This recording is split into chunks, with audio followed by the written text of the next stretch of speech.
बिस्मिल्लाहिर्रहमानिर्रहीम। एक खातून ने हमारे पास कमेंट किया, अस्सलामु अलैकुम हज़रत, क्या बच्ची का अलीना नाम रख सकते हैं? वालेकुमुस्सलाम वरहमतुल्लाहि वबरकातुहू। देखिए, इस नाम पर काफ़ी तफसील के साथ और डिटेल के साथ हमने वीडियो बनाई हुई है, आप जा कर के देख सकते हैं।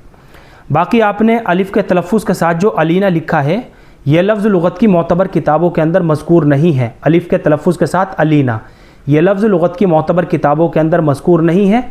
ये एक बेमाना और मुहम्मल लफ्ज़ है, इसलिए इस तलफ़ुज़ के साथ यानी अलिफ़ के साथ अलीना करके ये नाम हम अपनी बच्ची का बिल्कुल भी नहीं रख सकते।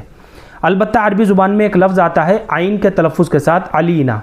सबसे पहले आइन है, उसके बाद लाम है, उसके बाद या है, उसके बाद नून है और आखिर में छोटा हा है, हा साकिन, अलीना।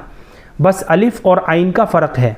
अलीना ये अरबी ज़ुबान का लफ्ज़ है आइन के तलफ़ुज़ के साथ, जिसके माना आते हैं अरबी ज़ुबान के अंदर वाज़े और ज़ाहिर। चुनाचे माना का लिहाज करते हुए आइन के तलफ़ुज़ के साथ अलीना करके बच्ची का ये नाम रखा जा सकता है। आप स्क्रीन के ऊपर भी देख सकते हैं। लेकिन चूँकि सहाबियात और अज़वाज मुताहिरात के नामों पर बच्चियों के नाम रखना बाइस बरकत भी होता है और अफजल तरीका भी यही है, इसलिए ज़्यादा तरजीह जो है सहाबियात और अज़वाज मुताहिरात के नामों को रखने की दी जाएगी, ताकि इन नामों के असरात हमारी बच्चियों की ज़िंदगी के ऊपर भी पड़े। और अगर अलीना करके ही बच्ची का नाम रखना चाहते हैं तो मैंने आपको पूरा तफसील के साथ और डिटेल के साथ बता दिया है।